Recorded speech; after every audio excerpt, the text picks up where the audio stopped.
As you journey to your unlimited, I encourage you to dream big. Join me as I show you how. Hello, everyone. I am Dr. Oneeka Williams. Welcome to the Dream Big series. Thank you so much for joining me today. Today, I'm going to be speaking about the B in Dream Big. B for bold and believe. Do you ever find yourself in this situation where, because you just can't see it, you can't take that leap of faith? There's something holding you back and you can't see the dream, you can't see the vision, you can't see the end point. And so that encumbers you from just stepping out on faith. You know, Martin Luther King said that faith is taking the first step even when you can't see the whole staircase. And sometimes it requires just that little step into that abyss of nothingness because you don't quite know what you're stepping into, but you somehow believe that you're going to be heading in the right direction. Or sometimes just taking a big old running start and big leap of faith. And that's the boldness. That takes a lot of courage. It takes a lot of believing that there is nothing that is impossible. Now let me tell you a story, because you'll sit and of all the things that I've shared, many people might look at this and say, oh, Dr. Williams, she has it all together. She had this vision, she has this dream, she's gone from one step to the next, to the next, to the next, and she's traveled this path successfully. And how could she even possibly know what it must feel like to actually not have things go well? And I can promise you, it has not been all perfection along here. It has not all been successes, one success after the other. As a matter of fact, we know full well that the road to success is paved with failures. And so we have to be bold enough and courageous enough to accept that even if we fail, we die trying. That we're not going to be afraid to take that step, to take that leap of faith and believe that there's nothing that's impossible. So when I was in my final semester at Johns Hopkins University, now mind you, I was a biophysics major. I had been grinding from the time that I got there because my goal was that I was going to go to medical school, and I believed that that was part of my destiny. And so I worked hard.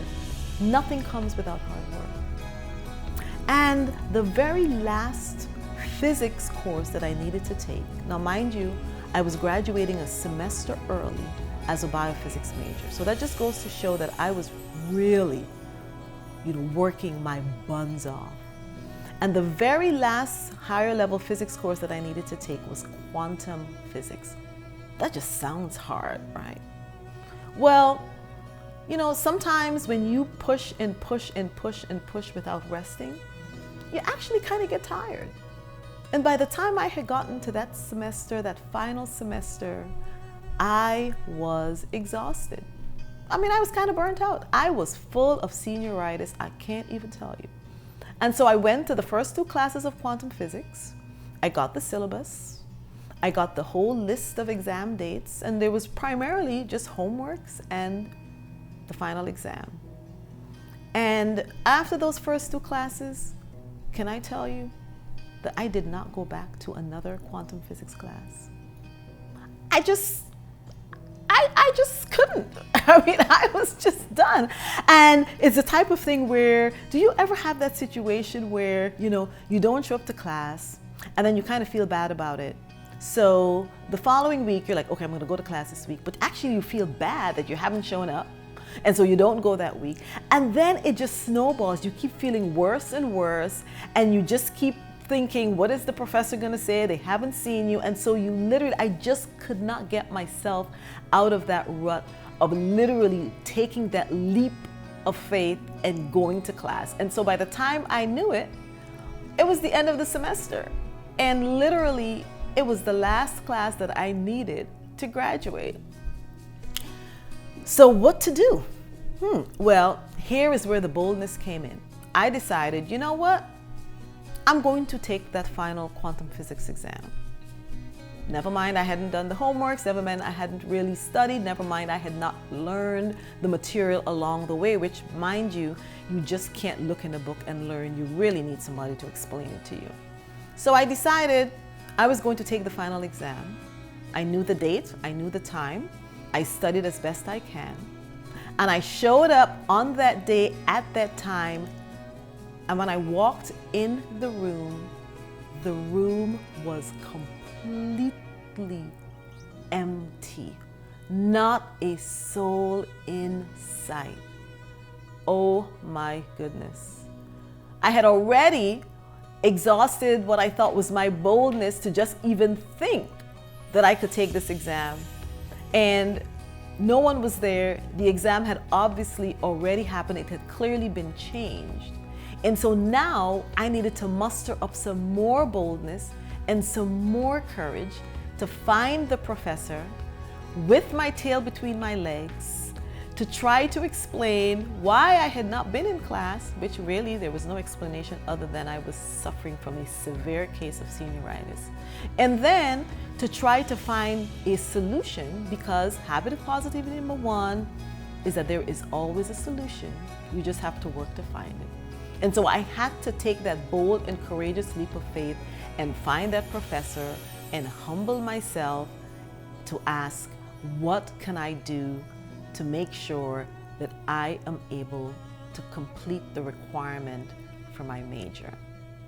And it was tough, but I got through it. It didn't kill me.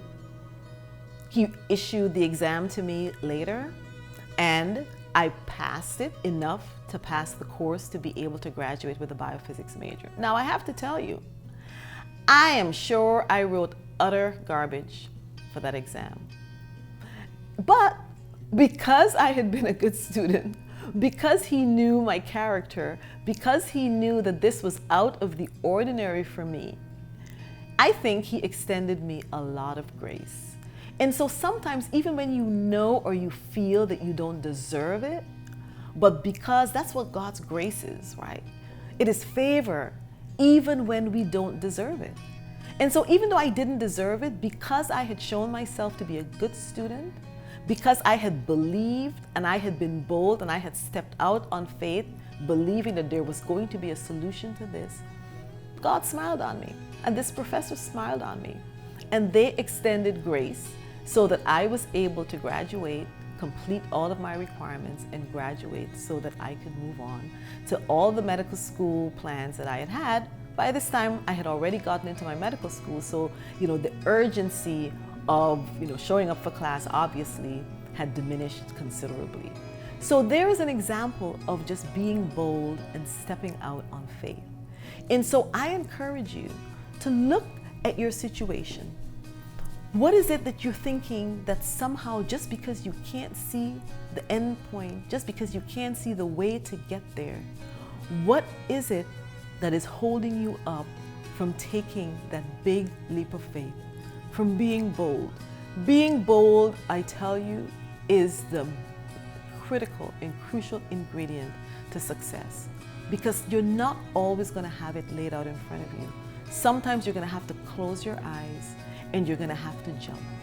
And you're going to have to depend on all the things that you have done before that have hopefully prepared you for that jump.